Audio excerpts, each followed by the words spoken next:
Hi hello welcome to post 360. నేను మీ మురళీ రాపల్లి.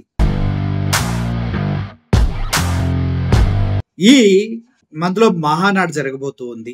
మహానాడికి వేదిక సిద్ధమైంది, మహానాడికి అన్నీ సిద్ధమైపోయాయి. అయితే ఈ మహానాడు జరుగుతున్నప్పుడు నాకు కొన్ని డౌట్స్ వస్తున్నాయి. ఆ డౌట్స్ ని క్లియర్ చేస్తే బాగుంటది. ఇప్పుడు మహానాడుని అమరావతిలో కాకుండా కడపలో ఎందుకు పెడుతూ ఉన్నాడు? అంటే కడపలో టీడీపీ గొప్పతనాన్ని చాటాలనా, లేకపోతే అమరావతిలో అయితే అందరు ప్రశ్నిస్తారనా? అంటే కడపలో కూడా పరిస్థితులు అలాగే ఉంటాయి. ఒకవేళ నిజంగా కడపలో మహానాడు పెట్టినా కూడా జరగబోయే పరిణామాలకి బాధ్యత ఎవరు వహిస్తారు? కరోనా వచ్చిందని చెప్తున్నారు. కరోనా ఆల్రెడీ కడప, వైజాగ్ కొన్ని ప్రాంతాల్లో ఉందని చెప్తున్నారు. మరి ఈ 3 రోజుల సభల్లో కరోనా విజృంభించదని గ్యారంటీ ఏంటి? ఓకే, దాన్ని కూడా చంద్రబాబు నాయుడు గారు ఉంటే ఎలాగో కరోనాలు రావు కాబట్టి, ఆయన కరోనాకి ముందు కనిపెట్టగలిగిన గొప్ప వ్యక్తి కాబట్టి ఓకే, దాన్ని కూడా ఒప్పుకుందాం. అయితే ఇప్పుడు అన్నిటికన్నా ఆశ్చర్యం కలిపే విషయం ఏంటంటే, రేపు మహానాడులో వచ్చిన పబ్లిక్ ఎవరన్నా గతంలో చంద్రబాబు నాయుడు గారిని నిరుద్యోగ భృతి ఇస్తా అన్నారు, ఎప్పుడు ఇస్తారు అని అడిగితే ఏం సమాధానం చెప్తారు? అదేవిధంగా అమ్మఒడి ఎప్పటి నుంచి అంటే ఏం సమాధానం చెప్తారు? లేదు, రైతు ఎవరో గుండె పగిలిపోయి ఆయన పంటకు వచ్చిన లాస్ ని తట్టుకోలేక రైతు బంధు ఎప్పుడు ఇస్తారు, రైతు నేస్తం ఎప్పుడు ఇస్తారు అని అడిగితే చంద్రబాబు నాయుడు గారు ఏమని చెప్తారు? పొరపాటున ఆ గ్రూప్ లో వాళ్ళే ఎవరో నువ్వు ఇచ్చిన హామీలు నెరవేర్చకపోతే, ఆల్రెడీ సంవత్సరం అయిపోతుంది, నెరవేర్చకపోతే సొక్కా పట్టుకోమన్నావు కదా, కాలర్ పట్టుకోమన్నావు కదా అని ఎవరైనా మధ్యలోంచి లేచి లోకేష్ గారు చొక్కా పట్టుకునే పరిస్థితి ఏంటి? అసలు ఉన్న పథకాలు మొత్తం పోయినాయి. ఆరోగ్యం ఎవరో అందుట్లో వాలంటీర్ ఉండి, ఆ వాలంటీర్ ఎందుకు మమ్మల్ని మోసం చేసి 10,000 ఇస్తారని మోసం చేశారు ఎందుకు అనేది ఏం సమాధానం చెప్తారు? అంటే ఇప్పటికే ఫ్రీ బస్సు ఇస్తాం ఇస్తాం ఇస్తాం అంటూ 3-4 డేట్లు మార్చారు. అదే విధంగా అమ్మఒడి వేస్తాం అంటూ గత బడ్జెట్ లో 5,000 కోట్లు పెట్టారు, ఎవ్వరికి అమ్మఒడి వేయలేదు. ఈ బడ్జెట్ లో దగ్గర 8,500 కోట్లు పెట్టారు, ఎవ్వరికి వేయట్లేదు. ఎప్పుడు వేస్తారు అని అడిగితే ఏంటి సమాధానం చెప్తారు? దీంతో పాటు మనం 143 హామీలు ఇచ్చాం ప్రజలకి, ప్రజల్లోకి వెళ్తే థూ అని నోటు మీద ఊస్తున్నారు సార్ అంటూ ఎమ్మెల్యేలు ఎంపీలు ఏకవరు పెడితే చంద్రబాబు నాయుడు గారు ఏం చేస్తారు? లేదు, మొన్న ఒక వ్యక్తి మినీ మహానాడులో అందరి ముందే ముందు తాగి చనిపోయాడు కదా, చావు బ్రతుకుల మధ్యలో కొట్టుమిట్టాడుతుంటే చూసారు. అలా ఇంకా ఎవరైనా చేస్తే ఏం చేస్తారు?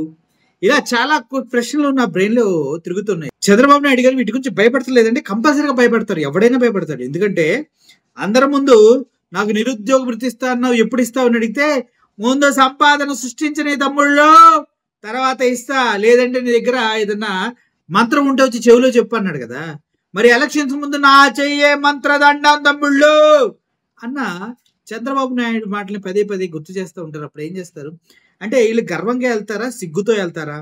దావోస్ వెళ్ళి ఒక్క కంపెనీని కూడా తీసుకురాలేదు, మరి దావోస్కి వెళ్ళి ఒక కంపెనీని కూడా తేలేదు ఏంటి అని మొహం మీద అడిగితే అప్పుడు తప్పించుకున్నారు. మరి ఇప్పుడు అడిగితే ఏం చేస్తారు? అది కాకుండా వైజాగ్ మొత్తం భూముల్ని కేవలం ₹1 అనా పైసకి ఇష్టం వచ్చినట్టు అర్సా క్లస్టర్స్ తొక్క తోలు తొగాడం కంపెనీలకి రాసిచ్చేశాడు. ఎవడన్నా అక్కడ దానిపైన ప్రశ్నిస్తే ఏం సమాధానం చెప్తారు? ఇవన్నీ ప్రశ్నలు వరుస పెట్టి వస్తూ ఉన్నాయి. ముఖ్యంగా అందుట్లో ఇంకొక విషయం ఏంటంటే, వీళ్ళ ప్రవర్తన చూస్తే నాకు ఎలా ఉంటది అంటే, టీడీపీ వాళ్ళు ఊగిపోయి కార్యకర్తలంతా ఊగిపోతూ ఉంటారు. చంద్రబాబు నాయుడు గారు ఒక మాట చెప్పగానే జుమ్మని ఎగిరి చేస్తున్నారు అంటారు. ఆ డేట్ అయిపోయిన తర్వాత రే ఏంద్రా చేయలేదు అంటారు. నేనంతే సినిమాలో ఒక సినిమా థియేటర్ సీన్ ఉంటది, వాళ్ళు అని సీన్ వస్తుంటే వేద్దామని ఫ్లవర్స్ అయి చదువుదాం లేస్తూ ఉంటారు, ఈ లోపు సీను చూస్తుంటే నీరసంగా కూర్చుంటూ ఉంటారు, మళ్ళీ ఏదో అల్లెత్తా ఉంటారు, మళ్ళీ నీరసంగా కూర్చుంటారు. గత సంవత్సరంగా అదే జరుగుతుంది. సో అదే విధంగా ఇప్పుడు కూడా సీన్ అలాగే ఉంటది. అసలు వాళ్ళ ఫీలింగ్ ఎలా ఉంటుందో తెలుసా? ఒకసారి వినండి. ఇలా ఉండొచ్చు. అసలు ఎందుకు వస్తాడో ఎందుకు పోతాడో ఎవరికి అర్థం కావట్లేదు. అసలు పథకాలు ఇస్తామని డేట్లు ఎందుకు చెప్తున్నారో, ఎందుకు పథకాలు ఇవ్వట్లేదు ఎవరికి అర్థం కావట్లేదు. 2 లక్షల కోట్లు అప్పు చేసి పడేశారు. ఏమన్నా అంటేనో అమరావతి అంటున్నారు, అమరావతిలో నీళ్లు తోడడానికి సరిపోవట్లేదు. ఎంత మనం వెనక నుంచి ముందు నుంచి లాక్కొని తీసుకొచ్చి అక్కడ పెట్టిన వాస్తవాల్ని ప్రజలు వాస్తవాలనే గమనిస్తారు. లిక్కర్ కుంభకోణం కేసులు అందరిపైన నానా రాద్ధాంతం చేయడం తప్పించి ఈ ప్రభుత్వంలో ఏమీ జరగలేదు. నాకైతే ఈ మహానాడులో నేనింతే సీన్ రిపీట్ అయిపోతుందేమో అనిపిస్తుంది. ఏదో చెప్పగానే నువ్వు ఊరికిపోవటం, వాళ్ళకి వాళ్ళు డిస్కషన్ చేసుకున్న తర్వాత అలా చెప్తారు కానీ చేస్తారా ఏంటి, మనం చేయంగా అని అనుకోవటం, ఏ అని పైకి వెళ్ళిపోవటం, మీటింగ్ ఉన్నంతసేపు ఉత్సాహంగా ఉంటాం, మీటింగ్ అయిపోగానే ఏంద్రా మనం చెప్పింది ఏం చేయలేదు ఏంద్రా అనుకోవటం. ఇప్పుడు ఆంధ్రప్రదేశ్ ప్రజలు మొత్తం సేమ్ సిచ్యువేషన్ ఫేస్ చేస్తున్నారు కదా. ఇన్ని పథకాలు ఇచ్చాడు, ఒక్కటి కూడా చేయలేదు, ఏంట్రా ఏంట్రా అని కొట్టుకుంటున్నారు కదా. అలాగే సిచ్యువేషన్ ఉంటుంది. సో ఓవరాల్ గా నేనింతే సీను రేపు మహానాడులో రిపీట్ అవబోతూ ఉంది. వచ్చిన పథకాల గురించి ఎవడు ఏమడిగినా కూడా వైరల్ అయిపోతుంది, యూట్యూబ్లో సెన్సేషన్ అయిపోద్ది. నిజంగా నిరుద్యోగ వృత్తి అడిగినా, రైతు బంధు అడిగినా, ఏది అడిగినా కూడా చంద్రబాబు నాయుడు గారు సమాధానం చెప్పే సిచ్యువేషన్ లో లేరు. ఎంతకాలం దాటేస్తారు అని అడుగుతారు ఎవడైనా. ముందు సంపదను సృష్టించాలంటే సంపద సృష్టించడానికి మార్గాలు వెతకాలి కదా. అసలు మార్గాలు ఎక్కడ ఉన్నాయి? ఉన్న అమరావతిలో ఉన్న 54,000 ఎకరాలు ఆల్రెడీ తాకట్టు పెట్టేసి డబ్బులు తీసుకొచ్చారు. ఈ సాల్వ్ అన్నట్టు ఇంకొక 44,000 ఎకరాలు కావాలని రిక్వెస్ట్ పెడుతున్నారు. ఇప్పుడు రైతులతో సంబంధం లేదంట, ప్రభుత్వం లాగేసుకుంటదంట, నారాయణ గారు చెప్తూ ఉన్నారు. సో ఓవరాల్ గా ఆంధ్రప్రదేశ్ లో పరిస్థితులు, మహానాడులో ఒక ల్యాండ్ మార్క్ మీటింగ్ కాబోతుంది. మహానాడు అయితే గ్యారెంటీగా ఎవరొకరు ఏదో ఒక రోజు ఏదో ఒకటి అడుగుతూ ఉంటారు. దానికి సమాధానాలు చెప్పలేక మహానాడు గొప్పతనాన్ని వాళ్ళు వివరించే క్రమంలో ప్రతిరోజు ఒక అడ్డంకి తగిలే అవకాశం 100% ఉంది. అది న్యూస్ ఛానల్స్ కి, యూట్యూబర్స్ కి, సోషల్ మీడియాకి, వైఎస్ఆర్ సోషల్ మీడియాకి మంచి ఎంటర్టైన్మెంట్ కాబోతుంది అంటూనే ఎటువంటి సందేహం లేదు. కరోనా వచ్చినా చంద్రబాబు నాయుడు గారు ఉంటే కరోనా రావు కదా, మనకు తెలుసు కదా. ఆయన చెప్పారు, నేనుంటే కరోనా వచ్చేదా తమిళ్లో అన్నాడు.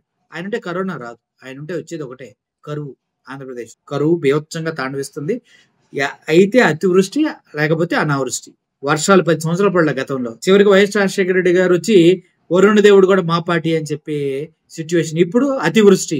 ఈ మే నుంచే వర్షాలు కుమ్మి పడినవుతున్నాయి అమరావతి మొత్తం కూడా, ఆంధ్రప్రదేశ్ మొత్తం కూడా. ఋతుపవనాలు ముందే అంట. ఈ మహానాడులో కూడా వర్షం కురుస్తుంది. చూద్దాం ఏం జరుగుతుందో. Thank you for watching this video. Murali signing off. Thank you so much.